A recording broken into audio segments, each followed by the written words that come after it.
esposa. Um prazer muito grande voltar a essa igreja. E agora, numa ocasião tão distinta, tão especial como essa. Minha gratidão a Deus pela vida do pastor Messias. Deus continue abençoando sua família. Obrigado por nos receber. Nosso querido amigo Igor fez o convite para estar aqui. Me deu uma carona. Muito obrigado. Eu sempre peço para me levarem de volta. Glória a Deus. Vamos abrir a nossa Bíblia. Atos dos Apóstolos.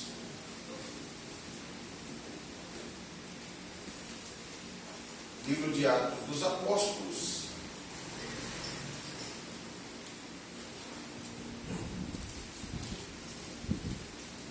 Capítulo de número 6.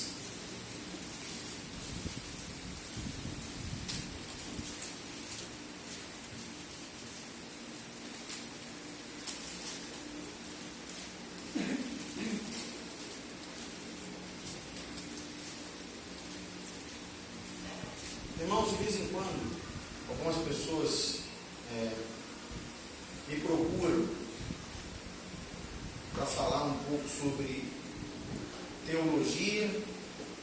Não que eu seja um teólogo, eu tenho formação, mas não me considero teólogo. Sobre seminários, faculdades, né? Elas buscam indicação para esse tipo de curso. Eu vejo assim com muito desalento que é um número gigantesco, mas muito grande, de pessoas que se formam em cursos teológicos, sejam seminários ou propriamente falando faculdade de teologia, e mesmo depois de terem feito esses cursos, essas pessoas não demonstram o conhecimento equivalente ao curso. Vocês entendem o que eu estou dizendo? Tem muito bacharel em teologia por aí que nunca leu a Bíblia toda uma vez sequer. Porque boa parte das pessoas, né, eu estou generalizando, geralmente as pessoas não estão generalizando, mas eu estou generalizando, sei que existem as exceções, e eu falo isso com vontade de ajudar os irmãos. O fato é que muitas pessoas fazem esse tipo de curso apenas pelo título, só para falar que fizeram. Agora, isso é incoerente. Incoerente porque o chamado de Deus na nossa vida é prático. Incoerente porque o conhecimento deve ser uma ferramenta. Agora, se eu tenho um título e eu não tenho conhecimento equivalente, é a mesma coisa de ter uma arma sem munição. É a mesma coisa de ter uma espada cega. Amém, irmãos? Não é ridículo? E aí, várias vezes, né, por que adianta você ter um título, por exemplo, eu sou bacharel em teologia, mas aí o destino, vamos colocar assim, prepara para você uma ocasião em que você vai sentar na roda de verdadeiros teólogos. Você vai passar vergonha. Como eu vejo gente passando por aí.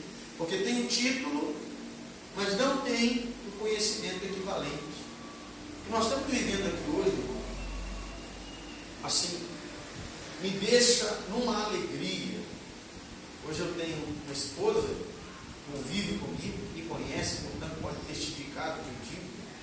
Mas eu fico tão feliz quando uma igreja, quando um pastor, quando uma liderança se volta para esse momento, para esse tipo de momento, onde a atenção se volta para a palavra. Nesse momento aqui, falando bem claro, eu tenho liberdade para essa igreja. Esse momento aqui, ele tem que ser chato. Eu não vim aqui hoje pregar. Os irmãos entendem? Não é culto. Não estou dizendo que você não pode dar seu glória a Deus aí quando quiser. Não é isso. Mas nós, os pentecostais, nós precisamos nos habituar a esse tipo de evento. no modelo de seminário, onde você tem que escutar, e é chato, ficar ouvindo, confere aí, mas você é um homem, né? Você é uma mulher, você quer ser um obreiro de valor, então tem que ter. Nós estamos vivendo no nosso país o advento da teologia reformada, né? Sim ou não? Vocês conseguem identificar esse pessoal? Eu até gosto. São mestres em algumas áreas, mas não acreditam nos dons do Espírito Santo. Não acreditam no batismo com o Espírito Santo, como nós cremos. A escatologia deles não é parecida com a nossa. O nosso problema é que a gente quer rebater, debater, mas nos falta o afinco, o estudo, a aplicação. Vai acontecer mais vezes, né, pastor Messi? Não é isso?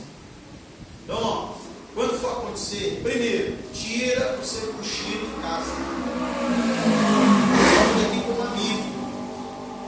Isso aqui não é um momento para dormir, não. Tira o seu cochilo em casa. Eu levo muito a sério essa questão de igreja, de culto, de Deus. Acho que a gente tem que começar a oferecer o melhor para Deus. Você sabe que vai ter um estudo, uma palestra, um troço chato. Daqui a pouco, dorme antes.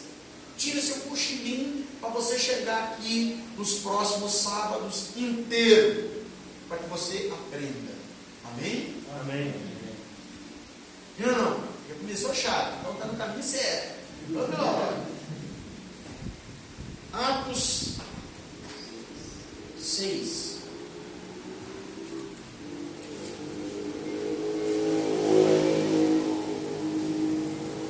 Diz assim: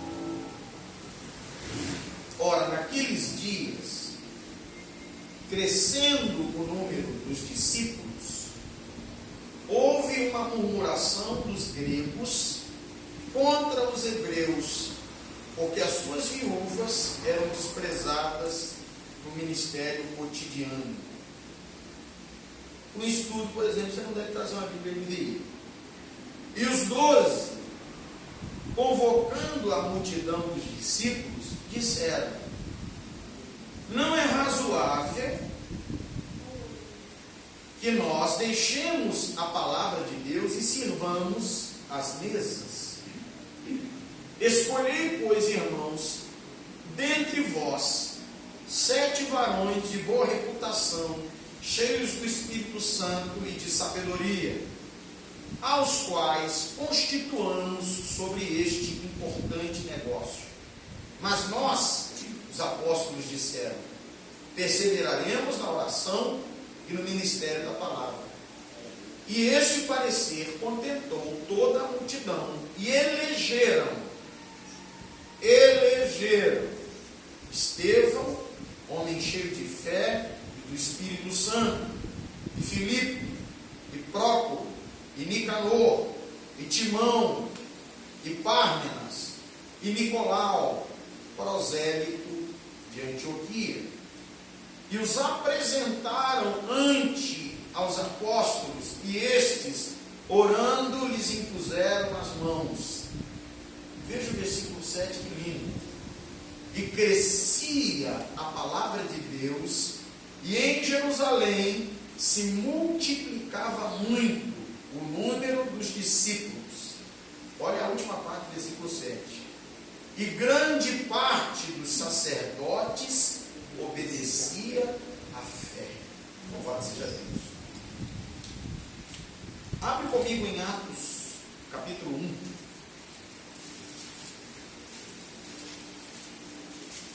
Essa introdução é muito necessária. Deixa aí aberto. Atos 1. Irmãos, nós sabemos que Lucas, o médico, o historiador, e na visão de alguns o advogado, Lucas, foi ele quem escreveu 2 porções, 2 livros importantes do Novo Testamento.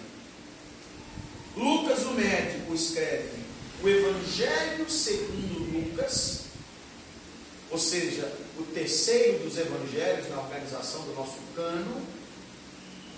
E além do Evangelho segundo Lucas, Lucas, o médico, também escreve Atos dos Apóstolos.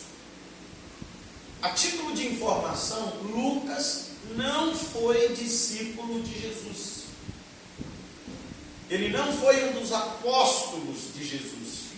Eu sei que quando nós nos deparamos com os 4 evangelhos, nós temos essa tendência de achar que todos os escritores foram discípulos de Jesus ou apóstolos de Cristo. Mas o fato é que Lucas e Jesus nunca se encontraram pessoalmente. Irmãos, entendem? Lucas, o médico, o historiador, escritor do Evangelho segundo Lucas, o terceiro dos evangelhos, e o livro de Atos dos Apóstolos, ele foi convertido por intermédio do ministério do apóstolo Paulo.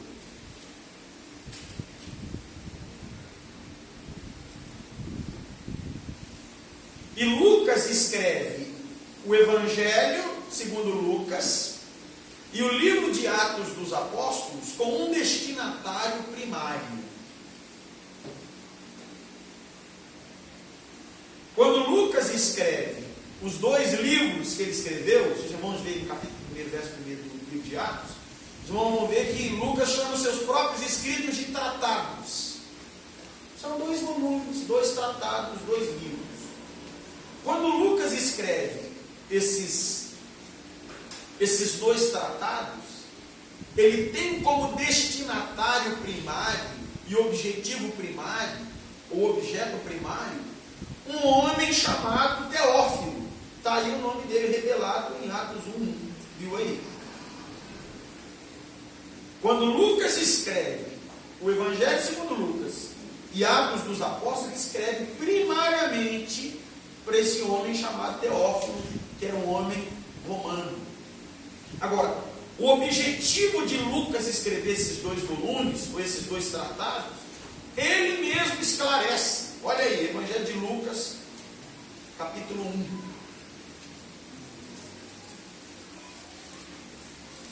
Essa introdução é muito necessária.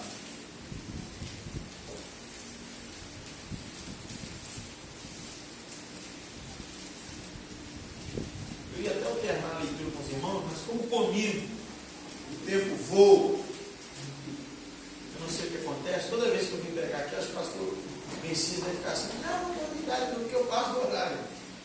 Então, para evitar esse problema hoje, vai ter uma programação depois, então eu vou ler, se acompanha. Pode até 7 horas. Ó, tendo, pois, muitos empreendido, por em ordem, a narração, irmãos, estou falando para gente madura, para adulto, olha os detalhes, aproveita. Tendo, pois, muitos empreendido, por em ordem, a narração dos fatos que entre nós se cumpriram, segundo nos transmitiram os mesmos que os presenciaram desde o princípio e foram ministros da palavra. Olha o versículo 3. Pareceu-me também a mim conveniente descrevê-los a ti, ó excelentíssimo Teófilo, por sua ordem, havendo-me já informado minuciosamente de tudo desde o princípio. Olha o objetivo: para que conheças a certeza das coisas que já estás informado. Os irmãos viram que nesses 4 versículos há uma atenção aos detalhes. Ó, se Lucas não esteve com Jesus, se Lucas se converteu tardiamente no ministério de Paulo, por que é que eu tenho que dar atenção aos escritos que ele escreveu? Não é uma pergunta pertinente? Não. Esse cara não teve com Jesus. Esse cara não viu a vida de Jesus. Primeiro, o que Lucas escreve é digno de confiança, porque Lucas está debaixo da mesma inspiração especial que todos os escritores da Bíblia receberam. Inspiração divina. Esse tipo de de inspiração divina acabou. Os irmãos entendem? Esse tipo de revelação aqui acabou, não existe mais. Portanto, qualquer revelação, qualquer profecia, hoje, deve estar debaixo dessa revelação maior. Está compreendendo? É muito simples. Eu acredito que Lucas escreve porque ele estava debaixo da revelação especial, a inspiração especial. No outro dia a gente pode falar sobre isso. Segundo, Lucas é um historiador de primeira categoria. Eu sou um amante da apologética. Não sou bom em apologética, eu gosto da apologética. E até estudiosos céticos, até ateus, é o que eu estou falando, enaltecem a habilidade que Lucas tem de documentar a história. Ateus reconhecem a habilidade que Lucas tem como historiador. E olha as expressões que são usadas aí: pôr em ordem, fatos. Ele fala de testemunhas oculares. Ele fala de minúcias. E tudo isso é para que o homem Teófilo, o homem romano chamado Teófilo, o versículo 4 deixa claro que Teófilo já tinha alguma noção acerca do cristianismo ou do evangelho, mas Lucas escreve para que Teófilo tenha certeza das coisas. Amém ou não? Amém. E aqui em Lucas, aqui no evangelho de Lucas, o que Lucas faz? Está aí no versículo 1 do capítulo 1 de Atos. Tem que folhear. Agora eu vou ver se vocês estão me acompanhando ou não. Vamos lá. Lucas diz assim, ó, Atos 1:1. Lucas diz assim: fiz o primeiro tratado, ó Teófilo. Ele está falando de quê?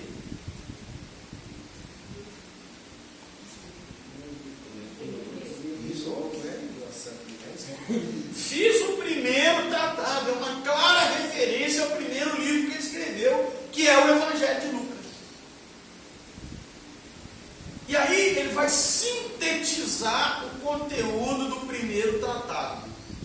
Olha aí, está tudo no texto. Vocês lembram daqueles exercícios de português? Era isso aí, interpretação de texto, tá aí, simplesinho. Ele vai resumir, ó, acerca de tudo que Jesus começou, não só a fazer, mas a ensinar. Olha, meu irmão, o resumo do Evangelho. O que é o Evangelho? O Evangelho é aquilo que Cristo fez e ensinou. O que Cristo fez? Encarnou. O que Cristo fez? Viveu de maneira santa. Esse aqui é o conteúdo do Evangelho, que Lucas sintetiza em Atos 1:1. Encarnou, viveu de maneira santa, morreu, ressuscitou, além das curas. Esse é o conteúdo do Evangelho. Aquilo que ele fez e aquilo que ele ensinou.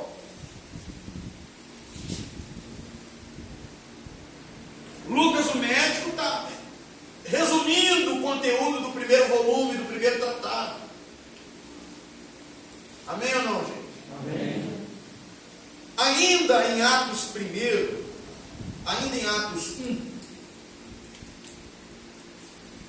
Lucas vai remontar a última reunião. Irmãos, se você for fazer um estudo de Atos dos Apóstolos, você não pode separar Atos dos Apóstolos do Evangelho de Lucas.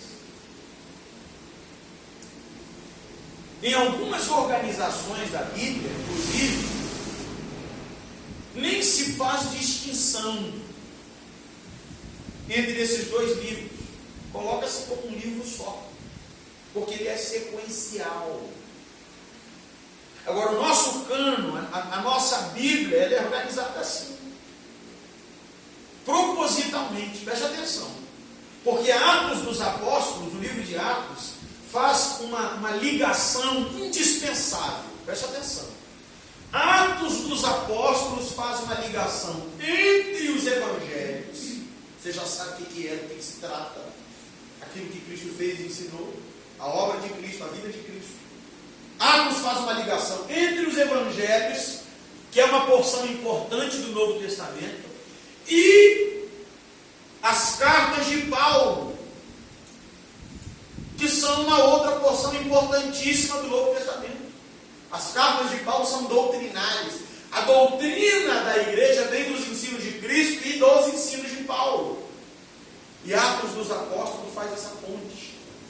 Sem Atos dos Apóstolos, um espaço vago ficaria. Você não ia saber quem é Paulo, de onde veio Paulo. Quais foram os primeiros dias da igreja, como foi. Então veja. Aqui ainda no capítulo 1, Lucas remonta a última reunião de Jesus com seus discípulos. No capítulo 1 ele só está recapitulando o evangelho que ele escreveu. Depois, na sua casa, você dá uma lida em Lucas capítulo 24, que você vai ver a mesma coisa que está aqui no capítulo 1 de Atos dos Apóstolos, de maneira mais abrangente, com alguns detalhes que aqui não tem e vice-versa. O que Lucas faz? Remonta a última reunião de Jesus com seus discípulos antes de subir aos céus. A prova está em capítulo 1, versículo 12. Perdão, a prova está no capítulo 1, versículo 9.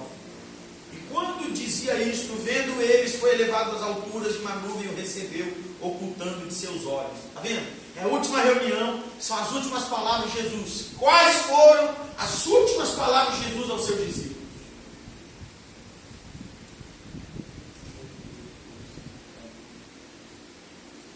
Olha o 8.